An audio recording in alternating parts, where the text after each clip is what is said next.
My mom looked straight into the camera, smiled like she always did when she was lying, and said, "I just hope my older daughter doesn't ruin this day like she ruins everything else." Everyone laughed. My sister squeezed her arm like it was some inside joke, and just like that, I became the villain of a wedding I wasn't even allowed to fully be part of. I stood there in a dress I paid for myself, at a venue I helped fund, watching relatives whisper about me like I was some kind of warning story. No one asked what really happened. No one cared that for years, I had been the one cleaning up my family's messes, covering their lies, protecting their image. That video was supposed to make me look bitter, jealous, unstable. And it worked, at first. But what my mom didn't know was that someone else had been recording long before she hit post. And when that footage surfaced online just 3 days after the wedding, everything flipped. Because the truth wasn't messy. It was devastating. And this time, I wasn't the one it destroyed. I'm 28, married, and for most of my life, I was the responsible one in my family, the one who stayed quiet, fixed problems, and never pushed back, even when I should have. My younger sister, Layla, was always the favorite. She got the attention, the praise, the second chances. I got expectations. If something went wrong, it somehow traced back to me. And I learned early that arguing only made things worse, so I stopped trying. Even when my mom twisted stories or left out key details, I let it go because keeping the peace felt easier than being painted as the difficult daughter again. But when Lila got engaged, things escalated in a way I didn't expect. Suddenly, every decision became a test, and somehow, I kept failing without even knowing the rules. My mom started making comments about how I better not cause issues at the wedding, like she was preparing everyone in advance. I laughed it off at first, thinking it was just her usual exaggeration. But deep down, something felt different this time. It wasn't just passive comments anymore, it felt like she was building a narrative. And I didn't realize how far she'd go with it until it was too late. When Lila first got engaged, I genuinely tried to be happy for her. I showed up to every planning meeting, helped her shortlist venues, even used my own connections to get her a discount on the photographer, something my mom later told people Lila had handled all by herself. I ignored it. I always did. But things started shifting the moment I questioned one small detail about the guest list. I noticed that my husband's name was missing, even though +1s were being given to distant relatives we barely knew. When I asked about it, Lila laughed it off and said it was just a mistake, but my mom immediately jumped in, saying, "Let's not make this about you, okay?" The room went quiet, like I had just done something inappropriate. I apologized, even though I wasn't sure what I had done wrong. After that, I stopped asking questions. But the small things kept piling up. I was asked to help with decorations but not included in the final decisions. I was told to arrive early to assist, but never acknowledged in front of others. And every time something went slightly off schedule, my mom would casually say things like, "This is exactly why I didn't want any drama," while glancing directly at me. It was subtle, but constant, like she was planting seeds in everyone's mind. Then came the bridal shower. I had spent weeks organizing it, coordinating with vendors, and even covering part of the cost when Lila went over budget. The day of the event, my mom gave a toast thanking everyone involved, except me. She praised Lila's friends, even mentioned a cousin who had only shown up that morning, but when it came to me, she simply said, "And thanks to those who stayed out of the way and didn't complicate things." People chuckled, and I felt my chest tighten, but I forced a smile. Later that evening, one of my aunts pulled me aside and asked, "Why does your mom keep warning everyone about you?" That's when it hit me, this wasn't just in my head. She had been talking about me behind my back, framing me as some kind of unpredictable problem. And suddenly, every awkward look, every whispered conversation, made sense. I confronted Lila privately that night, asking if she had noticed any of this. She hesitated before saying, "Mom just wants the wedding to go smoothly, you know how things can get with you." That one sentence stayed with me. With you. Like I had a history of ruining things. Like I was the issue everyone needed to manage. I didn't argue. I didn't defend myself. I just nodded and left. Because deep down, I realized something I had been avoiding for years: this wasn't a misunderstanding. This was intentional. And whatever my mom was planning, it wasn't going to stop at a few comments or awkward moments. She was building something bigger. And I was already too far inside it to see how bad it was about to get. By the week of the wedding, it didn't even feel like I was part of the family anymore. It felt like I was being managed, watched, quietly contained so I wouldn't cause a scene. My mom had started assigning people to check in on me, which sounded polite on the surface, but quickly turned into subtle surveillance.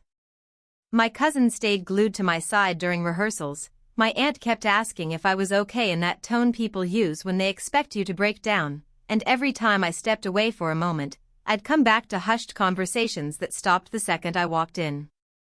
Even my husband noticed it and asked if something was going on, but I brushed it off, not wanting to drag him into something I still couldn't fully explain. Then, 2 days before the wedding, my mom called me into a private meeting at the venue with Lila and the wedding planner. She closed the door, sat down across from me, and said, "We just want to make sure everyone's comfortable on the big day." The planner slid a printed schedule toward me, and that's when I saw it. My role had been reduced to almost nothing. No speech, no walk down the aisle with family, not even a proper seat at the main table. I was listed under general guests, with a note to limit interactions during key moments. I looked up, confused, and asked what this was about. My mom leaned forward slightly and said, "We've all agreed this is best, considering your past behavior." I felt my stomach drop. "What past behavior?" I asked, my voice shaking despite trying to stay calm. She exchanged a look with Lila before saying, "Let's not do this right now." That was it, no explanation, no specifics, just a vague accusation that somehow justified everything. I turned to Lila, hoping she'd say something, anything, but she avoided my eyes and mumbled, "It's just to keep things stress-free." That was the moment something inside me shifted. Not loudly, not dramatically, just a quiet realization that I had been trying to earn fairness from people who had already decided who I was. I didn't argue. I didn't cry. I just nodded, stood up, and said, "Okay." And for the first time, I meant it, not as agreement, but as acceptance that I was done trying to fix this. What they didn't know was that earlier that same day, I had overheard something I wasn't supposed to hear. While I was walking past one of the smaller reception rooms, I heard my mom's voice inside, speaking to someone in a low, urgent tone. I paused when I heard my name, not out of habit, but instinct. "It has to be clear she's the problem," my mom said. "If anything goes wrong, people already expect it from her." There was a pause, then a quiet laugh from someone else I couldn't recognize. "Don't worry," my mom continued, "I've been laying the groundwork for months." I stood there frozen, every piece of confusion suddenly snapping into place. This wasn't about preventing drama, it was about assigning blame before anything even happened. And just like that, I understood the real plan. They weren't trying to keep the wedding perfect. They were making sure that if it wasn't, I'd be the one everyone blamed. The morning of the wedding, everything felt strangely calm, like the kind of silence that comes right before something breaks. I got ready on my own, not in the bridal suite like the rest of the family, but in a small side room the venue coordinator awkwardly directed me to after checking her clipboard twice. I didn't argue. I already knew my place in their version of the story. By the time the ceremony started, I had accepted that I wasn't there as a sister, I was there as a precaution. Someone to monitor. Someone to blame. The ceremony itself was beautiful, at least on the surface.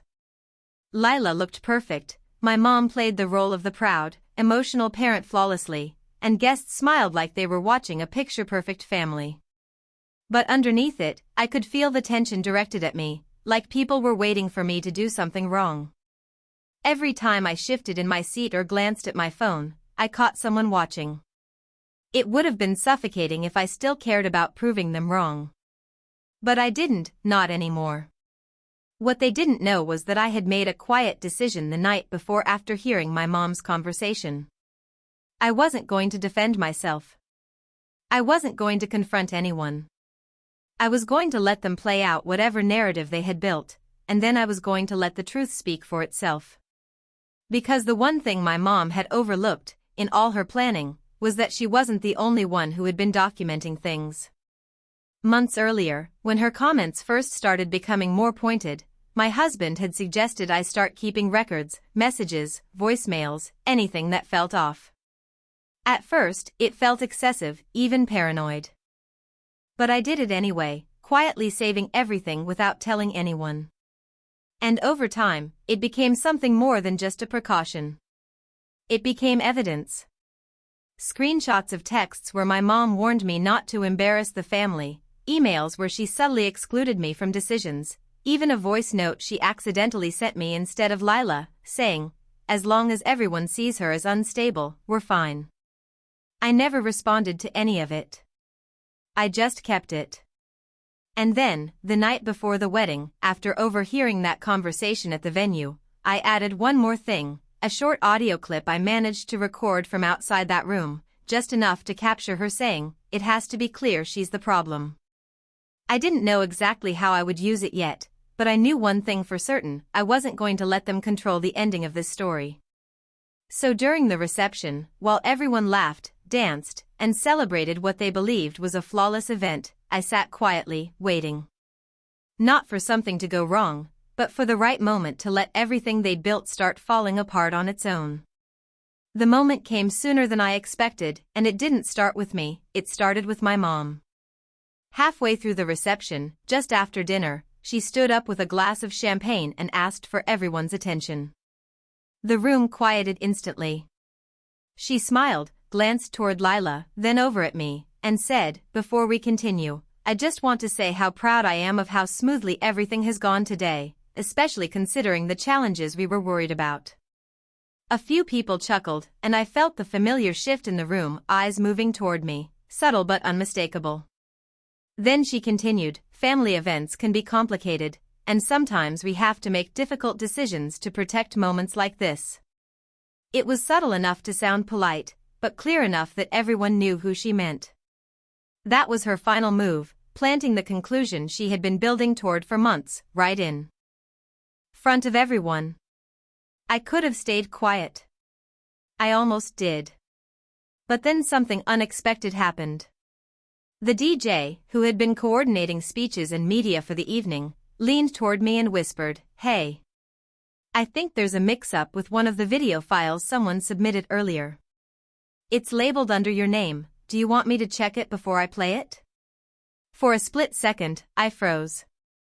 I hadn't submitted anything. Which meant someone else had, and based on the timing, I had a feeling I knew exactly who. My mom. I asked him to play it. The screen lit up behind her, cutting her speech short mid-sentence. At first, it showed a soft, sentimental montage, childhood photos, family moments, carefully curated clips that painted the picture of a perfect, loving family. Then, about 30 seconds in, the tone shifted. The footage glitched slightly, and the video abruptly cut to something else, raw, unedited audio paired with still frames from recent months. My mom's voice filled the room, unmistakable and clear, "As long as everyone sees her as unstable, we're fine." The room went completely silent. My mom turned slowly toward the screen, her expression collapsing in real time. Another clip followed, "It has to be clear she's the problem." Then another, text messages appearing on screen, dates, timestamps, everything. You could feel the energy in the room change instantly. People weren't looking at me anymore, they were staring at her. My sister's smile faded, confusion turning into something sharper as she looked between my mom and the screen. I didn't say a word. I didn't need to. Because for the first time, the narrative wasn't being told about me, it was being shown. And there was nothing anyone could do to stop it. No one clapped when the video ended. No one laughed. The silence was heavy, uncomfortable, and completely different from the one I had been living in for years. My mom tried to speak, tried to smile it off. But the damage was already done. You could see it in the way people avoided her eyes, in the way my aunt slowly stepped away from her side, in the way my sister just stood there, frozen, like she was finally seeing something she couldn't unsee. And for the first time, no one was looking at me like I was the problem. They were looking at her.